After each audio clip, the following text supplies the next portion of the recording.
of the Mac. Get up what it is, what it does, what it is, what it isn't. Looking for a better way to get up out of bed instead of getting on the internet and checking a new hit. Me get up, first shot, pimp strut walking. A little bit of humble, a little bit of cautious. Somewhere between like Rocky and Cosby's for the game. Nope, nope, y'all can't copy yet. Glad moonwalking, and this here is our party. My posse's been on Broadway, and we did it all way. Chrome music, I shed my skin and put my...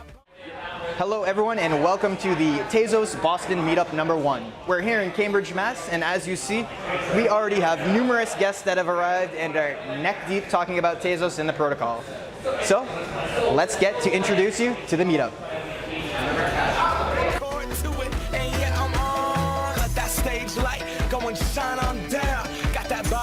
Soup game and Plinko in my style. Money, stay on my craft and stick around for those pounds. But I do that to pass the torch and put on for my town. Trust me, on my INDEPENDENT shit hustling. Chasing dreams since I was 14 with the 4-track bustin'. Halfway across that city with the back crush shit. Labels out here, now they can't tell me nothing. We give that to the people, spread it across the country. Okay, and we just want to thank Tezos Commons Foundation for sponsoring this meetup here in Boston. Now this is one of many that we will have, and here's a little image we had printed out. We also have a banner out front letting people know where we are. Also, Tezos Commons Foundation was nice enough to provide us with some stickers and swag to give out. Speaking of that swag, we're going to go ahead and do a raffle right now for a Tezos t-shirt like the one I'm wearing right here. So, let's go ahead and make the announcement and get raffle number 1 underway. Doing a quick shirt raffle, guys. Quick shirt raffle. Who wants to pick? Who wants to pick? What do you got? Just pick one. There you go. All right, pick another. All right. We'll do them incrementally as we go here, so it keeps it lively. There you go. All right. What's up? You can open your food whenever you guys want. Okay, guys. Quick pose for social media. I'm so damn quick pose for social media. Wanna go fronts, but that's what you get when Montage race. Y'all can't stop me. Go hard like I got an 808 in my heartbeat. And I'm eating at the beat. So first ticket is 370-5244. 5244? Yep. All right. Second ticket. 370-5232. That's me. That's you. All right. Excellent, guys. Here we go. There's yours. Thank you. And one more. So we have about 9 of these, 10 of these, so we're going to go throughout.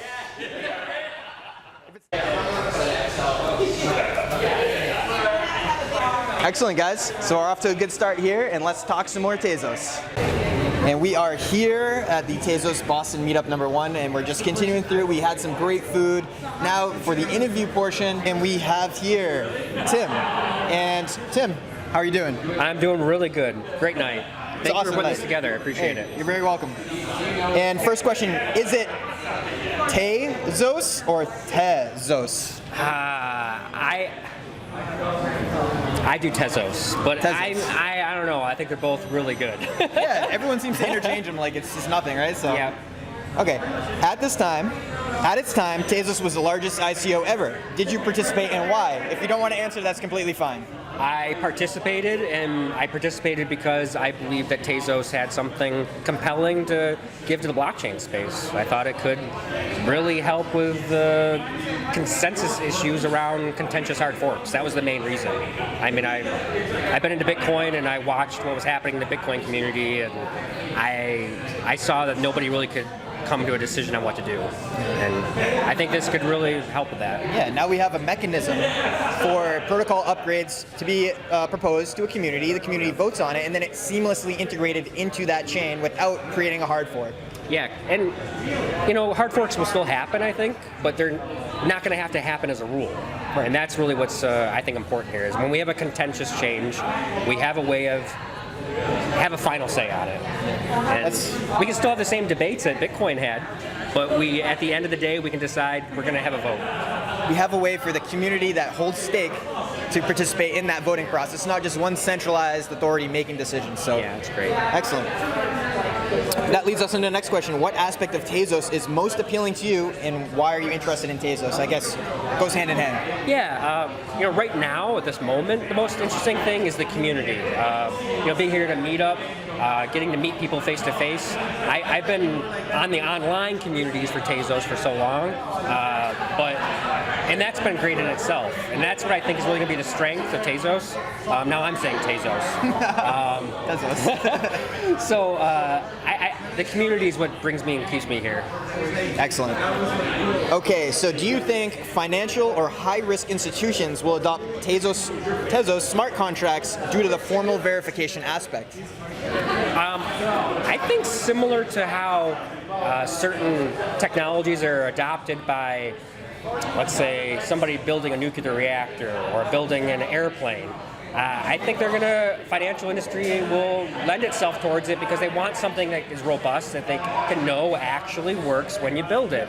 And today we think that the blockchain space is big at $300 billion last time I checked. I don't know what's going to be when this gets published, but that's nothing when you talk about other markets that are in the trillions. And eventually you want to have something that's going to be as secure as lifting 300 people across the United States and making sure it doesn't crash.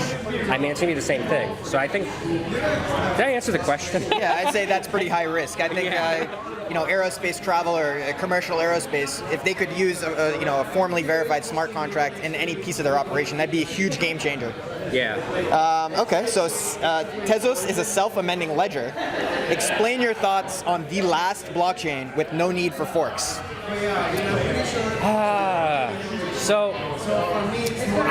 The last blockchain, I think that's nice. That's a nice soundbite. But I think it's going to be. We're gonna be in a system of many blockchains, I think, for a while. But it's going to be that communities are going to galvanize around different chains that they feel can actually adapt over time. Because we only can have so many in the world. I don't think we're going to have a time where we have 10,000 really good chains. It's going to come around maybe dozens or hundreds of really good chains. I think we're going to go. I think we'll go towards that, but that's not going to be the be-all, end-all. It's just be one of the last. So definitely a nice soundbite, but you think there's going to be coexisting blockchains? Yeah, definitely. Exactly. Definitely. So governance will be determined by your stake. Do you plan on voting for protocol upgrades yourself, or will you be delegating your stake to another baker to decide voting for you? I'll be delegating, so then I'll be trusting a delegator to make good decisions when votes come out. But we're still a little ways away from that. So at this moment, I don't need to necessarily decide who I delegate to based on how I think they'll vote, because we're not at mainnet yet, so we won't be having voting yet. But eventually, that's going to become something I'll have to think about.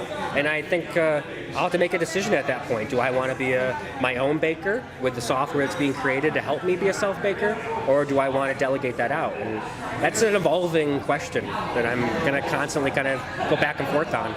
Right, there's sort of different aspects to it. Do you want to take, you want to have increased liquidity, therefore you want delegation, but at the same time you're giving your right to vote up. So what do you weigh more? What is your priority? So that's something we'll have to think of as mainnet approaches. Yeah. So currently, I know we just released the beta net, and this might be a premature question, but are you baking or delegating, and do you plan to self-bake at any point? I am delegating, and I would like to consider self-baking as I see how I could be incentivized to do so. So I know now that yes, I can self-bake and I can endorse transactions and I can bake blocks and I can get XTZ directly from that. But I have to see, is it more worthwhile to delegate that out and not do it myself, or will I have to bring that in-house per se, And right now I think letting somebody else do that is probably where I'm going to go for the foreseeable future. Excellent. So that's some very insightful information here from Tim. Thank you so much for attending today's meetup, Tim. We look forward to seeing you again shortly. Thank you very much. All right, and we have another volunteer for the questionnaire. So today we have with us Steve Gavoni. I'm founder of Moonlight Capital, a small private fund, and we're going to bake on Tezos. Very exciting. Thank you, Steve. So number one, is it Tezos or Tezos? I say Tezos, but everyone else says Tezos, so I'm probably wrong. I'm probably wrong on that. Okay. So going with Tezos, or Okay. Tezos. Tezos. Tezos, okay. So at its time, Tezos was the largest ICO ever. Did you participate and why? You don't have to answer. So I did participate, and the reason I participated is because of the public governance idea, the concept that anyone can vote to sort of change the protocol. I think that's fascinating. It's the first time we've seen a currency try to do that. So I did participate. Absolutely. Okay. And what aspect of Tezos is most appealing to you, and why were you interested in Tezos? I guess it could be the governance aspect, right? I really like the delegation process too. I really like the idea that someone can take coins and own them themselves and then delegate to someone else to provide a staking benefit to the network and receive a reward for that. I think it's a pretty innovative process. So Right. You're sort of reducing the risk on one end, paying a little bit of fee to the service provider, but you're still able to participate in the network verification process and gain some rewards out of that. absolutely, and I come from not to get you off track with your questions, but I come from a financial background, so I dealt with a lot of fixed income, and I think that there's a really high need for a system where someone has full control of their assets and they're still earning a reward for it, sort of like a fixed income product.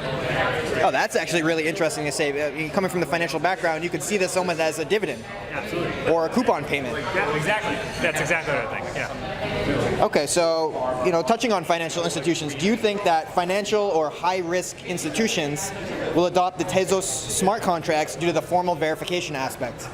I do, yeah. I think you'll see a lot of institutional development.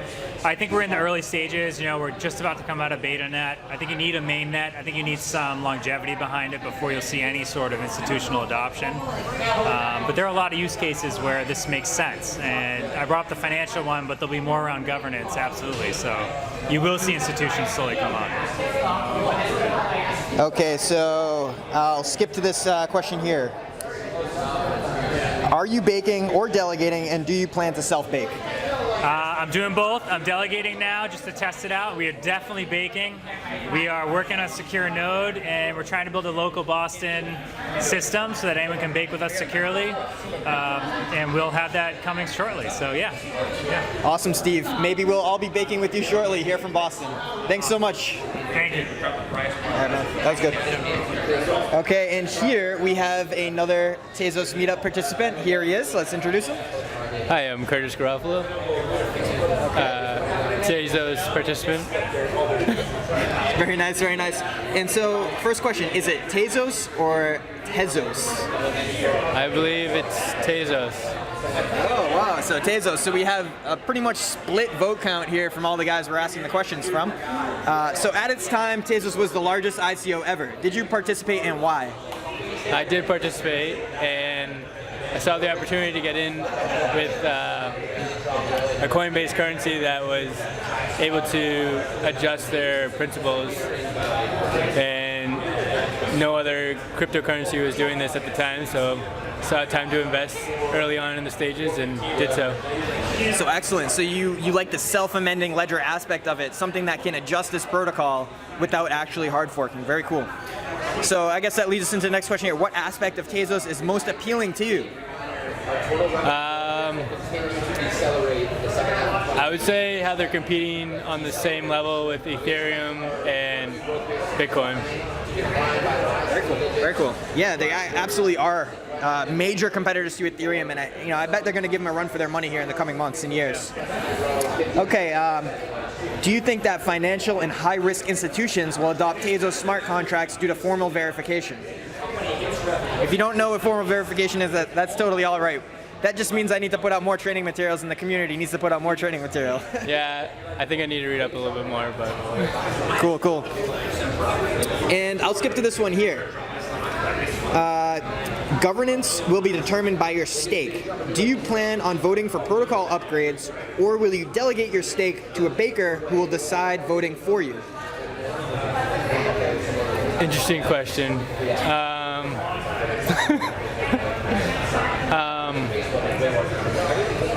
I think I would put it to the states.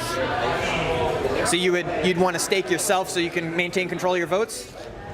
Probably, yeah. Is this live? Crypto Live League, baby.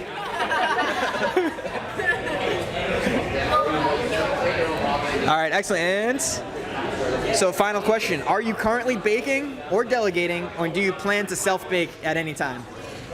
I need to get in on baking. Bake right now. Bake.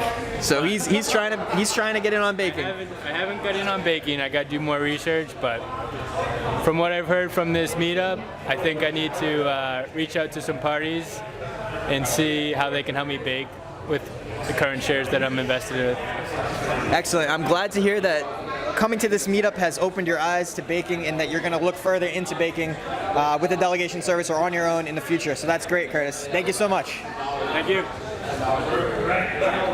Give a little speed to a great white shark on shark week. Time to go off, gone. Deuces goodbye. I got a world to see. And my girl, she wanna see Rome. Caesar make you a believer. Nah, I never ever did it for a throne. That validation comes from giving it back to the people. Now sing this song and it goes like, raise those hands. This is our party. We came here to live life like nobody was watching. I got my city right behind me. If I fall, they got me. Learn from that failure, gain humility, and then we keep marching. Can we go back? This is the moment tonight.